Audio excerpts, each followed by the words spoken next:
Okay, the live well's coming together. We just got the bottom put in it, so turns out we're going to be about 16 inches of height, which works out really good. I had it over here at the boat earlier, and this is what we're going to do. We're going to cut it. I want the bottom of the floor level. I got the room for my plumbing underneath, but that puts the top of it about 1 inch above the deck here, the top deck. So that'll be perfect.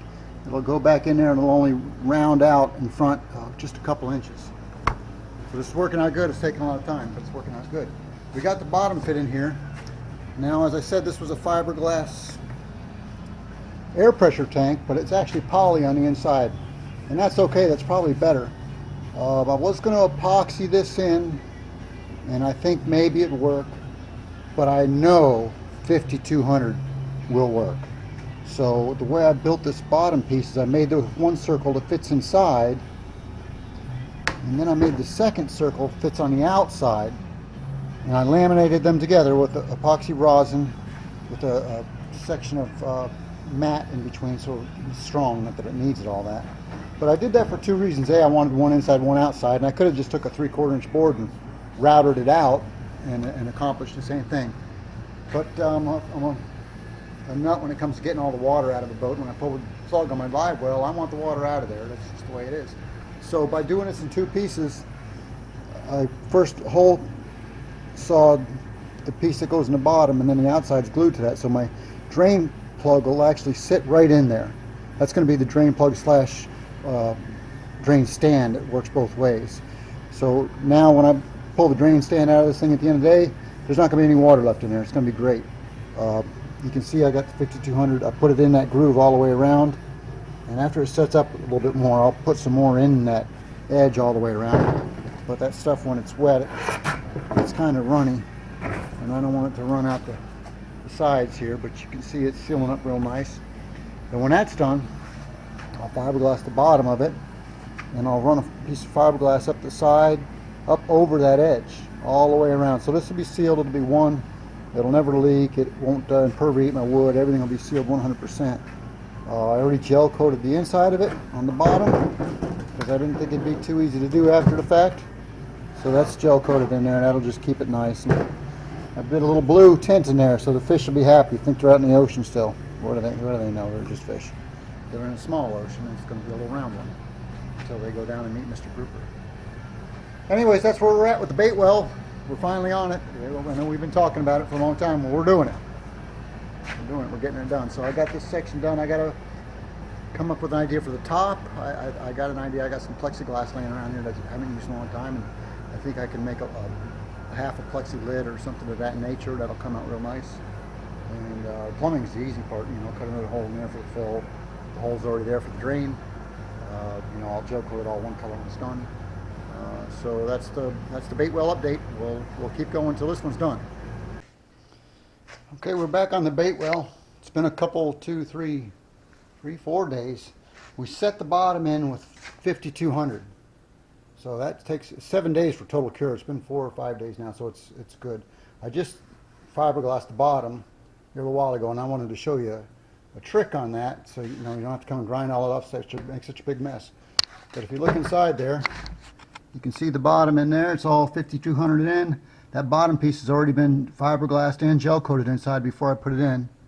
So it's with that 5200, it's never going to come out. So, but this is what I wanted to show you, kind of like a little fiberglass tip. I don't know if you guys are all up on this or not, but I'm going to set this camera up so you can see while I'm doing it. Normally you'd have to let this dry, come back and grind it all off. But if you take a nice sharp razor knife, put a fresh blade on it before it dries all the way. Right now it's still just a little pliable. And always cut down toward away from your wood. Don't pull up on it. You don't want to pull it up off there because it is not all the way dry. It's mostly dry.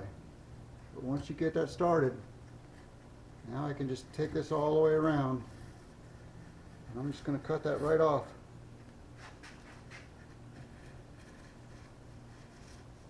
Flush with my wood. Just take your time because you don't want to mess up.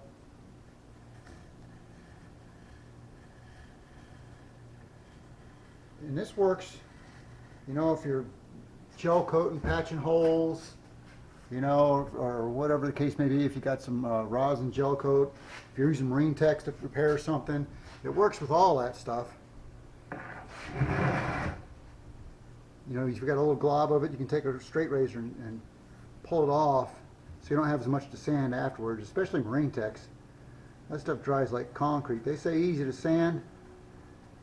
That's baloney, because you start sanding on it, your hull will start going around, going away outside where your Marine Tex is before the Marine Tex sands down. That stuff is awesome, but you know, for fiberglassing up keels and things like that, the centers that get worn on the beach, nothing works better than Marine Tex. But for this is just rosin that I used. I thinned it out some with some styrene so that it really soak into the wood good. I want to really seal this wood. I don't ever want this to rot.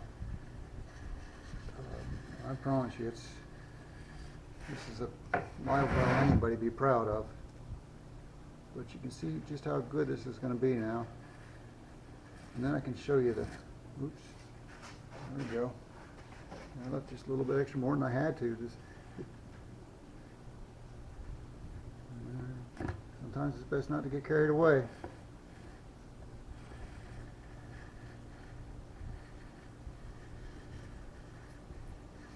And there we go. There we go. That's off all the way around. If I'd have went this way, there's a chance I could have lifted that mat up off of there, but now I got a nice edge here. I can come back later and I'll just make that right smooth with the tub, with the grinder, and it won't take maybe another hour. And then what I'm going to do is I'm going to take a 2-inch strip and go all the way around. That'll fiberglass this tub to this board. Even though this board is also secure, you can see the screws. It's inside and above and fiberglass laminated together. You can see that little thin strip of fiberglass in there. I promise you this bottom's never coming out, but I don't want water to imperviate, God, I can't even talk, to imperviate my wood. So I'll clean this off. I'll run that 2-inch strip of fiberglass all the way around. I'll even bring it up about a 1/2 inch. So I really get a lot of rosin there, and then I can come back and smooth that off afterwards. And then it'll be ready to make my top. The top is going to be made the same way, 2 pieces, but just so I could have an inset for the lid. It's going to have a plexiglass lid just so you can look in there. I don't know, it's kind of nice to see in there beforehand. Maybe the fish don't want to be in the dark all the time. So that's where we're at with the bait well. We're going to fiberglass that strip on next. Start on the top, probably tomorrow. And geez, before you know it, we'll be cutting out the back of the boat. Ay, ay, ay, that's scary. All right, have a good day for now.